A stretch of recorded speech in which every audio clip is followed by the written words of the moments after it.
The Assembly will hear a statement by His Excellency Nikol Pashinyan, Prime Minister of the Republic of Armenia. May I request protocol to escort His Excellency.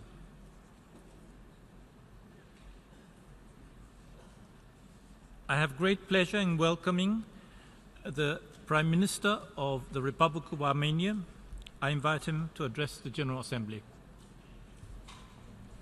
Thank you. Distinguished President of the General Assembly, Excellencies, ladies and gentlemen. First of all, I would like to congratulate Her Excellency Maria Fernanda Espinosa Garce upon her elections as a President of the 73rd session of the General Assembly and wish us fruitful deliberations under her able leadership.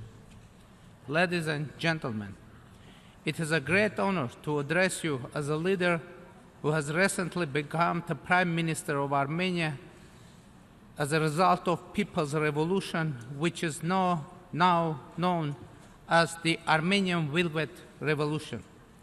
I would like to take a minute to share the story of our victory over the authoritarian rule. The people of Armenia succeeded in unpredicted and unprecedented revolution without any violence, any victims, or public disorder. And it was not coincident.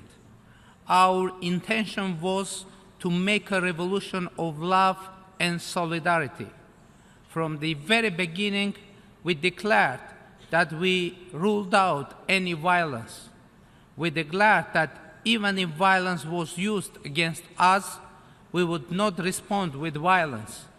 We declared that our response would be with raised and open hands, smile and love.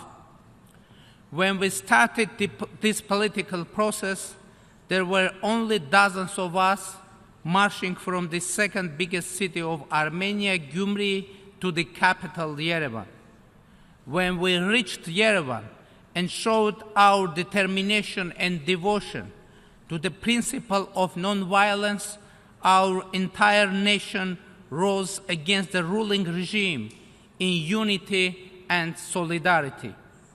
And we won without a single shot and without any victims, only through the peaceful demonstrations. We succeeded against all expectations. Even well-known experts and think tanks were skeptical about our victory. Against all odds, I was elected Prime Minister. I was elected in a parliament where I had only 4 reliable votes, including my own. Yet it was possible. It happened because people were firm in their demand, and the parliament, elected just a year ago, had no other choice than to follow the people's will. Today, that parliament continues to work. However, it does not represent our people's will, as it was not before and during the revolution. Why is it so? The answer is short, because it was elected through the elections with the massive vote-buying process and use of administrative resources and oppression. An important text for holding genuinely free and fair and competitive elections was the Yerevan City Council elections, which took place just before my departure to New York. The fact that all the main parties for the first time since Armenian independence congratulated the winning candidate and nobody questioned the official results of the elections speaks about the establishment of a completely new political culture in Armenia. In the same spirit, we are now getting ready for snap parliamentary elections in Armenia. Free, fair, and transparent elections will become an irreversible reality in Armenia, and will bring strong and vibrant democratic institutions that functioning system of checks and balances. Protecting our citizens' rights and ensuring freedom of speech, expression and assembly is very high on our government's agenda. From now on, there will be no possibility to manipulate the electoral process and undermine the trust of people. I would also like to stress that the current situation in Armenia is not just a change of government of a ruling party. It is an establishment of a new political and governance system, which we name People's Direct Rule and People's Direct Governance. In order to institutionalize this system, we intend to guarantee expression of the people's will not only through elections, but also through local and national referenda to engage our people into the decision-making process. Having been a political prisoner myself, I do understand how significant it is to be able to speak out and decide your own future. Having assumed the responsibility, our team has a clear vision and strong political will to launch fundamental reforms aimed at eradicating corruption, creating transparent, accountable, and efficient governance, safeguarding human rights and the rule of law, ensuring independence of judiciary, and advancing economic growth through a free and competitive business environment and a favorable atmosphere for investment. Mr. President, despite the radical transformation in the internal political life, our foreign policy agenda does not have U-turns. The continuity of Armenia's foreign policy depicts Armenia as a predictable and reliable partner. Our international commitments are not subject to revision. Our position is clear. Armenia stands ready to have a constructive dialogue and cooperation with all partners. However, we do not intend to develop our relations with one partner at the expense of the another. We underline the role of multilateralism on global and regional levels. Armenia's cooperation under the umbrella of the United Nations is both comprehensive and vibrant. But without entering into all details, let me mention our contribution to the global peace under the auspices of the United Nations-led and UN-supported peace operation in an impressive geographical scope that extends from Afghanistan to Lebanon, Kosovo, and Mali. This has a particular importance to our country.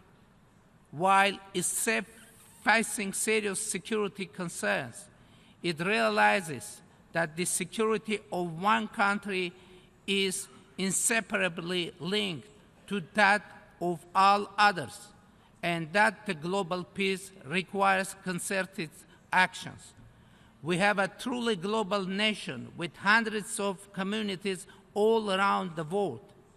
Hence comes the sensitivity of Armenia to the global threats that may put our fellow Armenians at risk in different parts of the world.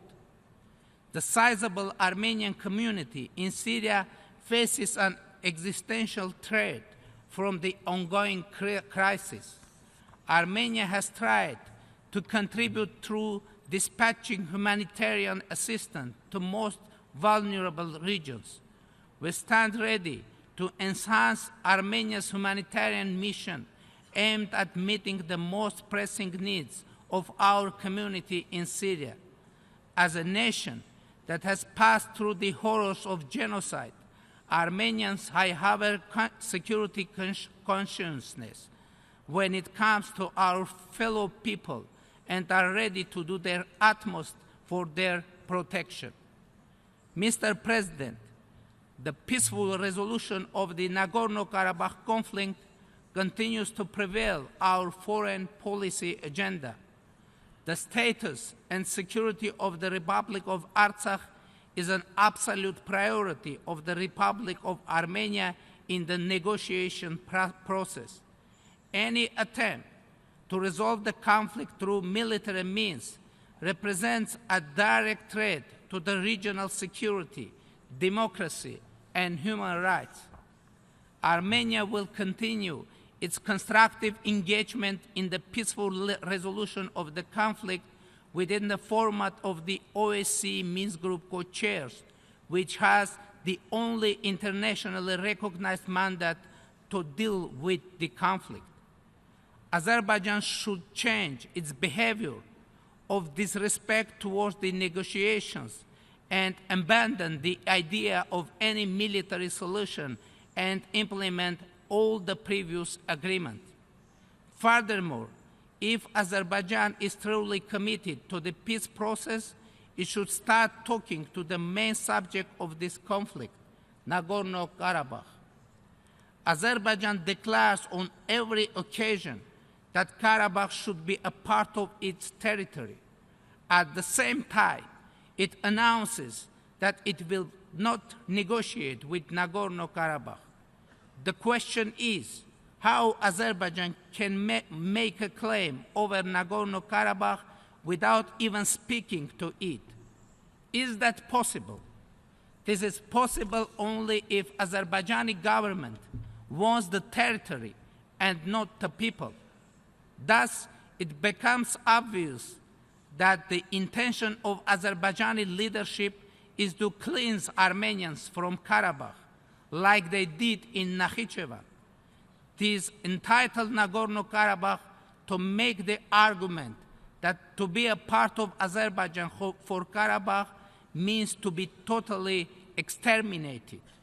Hence, Karabakh must not be a part of Azerbaijan unless one wants to trigger a new genocide of Armenian people. Summing up, let me reiterate.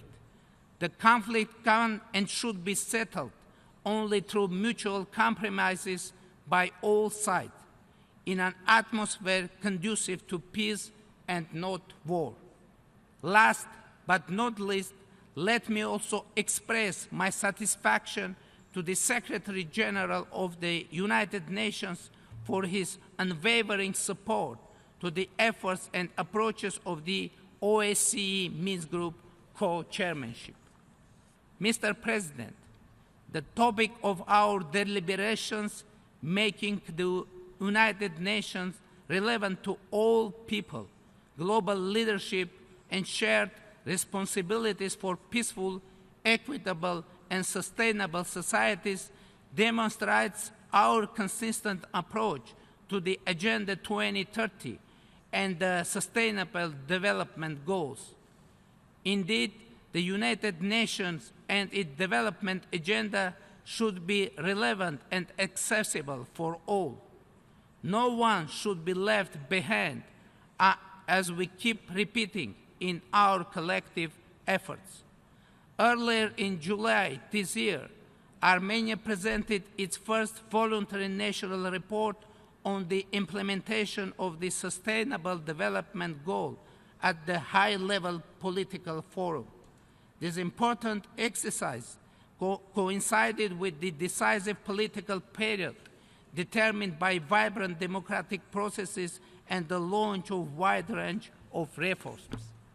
Armenia is committed to the creation and development of knowledge-based and innovative platforms that will leverage the impact and accelerate the implementation of the development agenda. In this regard, we recognize the indispensable role of the UN and its specialized agencies, as well as the role of the cooperation with other potential partners. As a newly elected member of the ECOSOC and the candidate for the Human Rights Council for the term 2020-2022, Armenia will do its utmost to contribute to the realization of sustainable development goals and to protection and promotion of human rights and fundamental freedoms. Ladies and gentlemen, 2018 is the year when we will mark the 17th anniversary of two of the most important human rights documents, the Universal Declaration of Human Rights and the Convention on the Prevention and Punishment of the Crime of Genocide. Each of these documents has its own history, and each of them has become a cornerstone for the development of international law. They served as a basis for Armenia to start the series of global forum sessions against the crime of genocide. This year, it will be dedicated to the issues of genocide prevention through education, culture, and museums. I encourage you to bring your contribution to the work of the forum. Ladies and gentlemen, mesdames et messieurs, Living together is the theme of the 17th Summit of the International Organization of the Francophonie, which will be held in October in Yerevan, the capital of Armenia, a city that is some 2,800 years old. It is a great honor and a privilege for Armenia to be part of the broad Francophone family, to promote tolerance and mutual respect through cooperation in the sphere of culture, education, and innovation.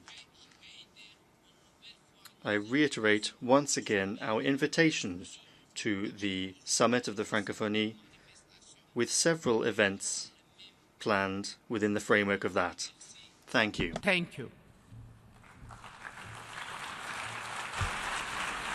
On behalf of the General Assembly, I wish to thank the Prime Minister of the Republic of Armenia for the statement just made, and I request protocol to escort His Excellency.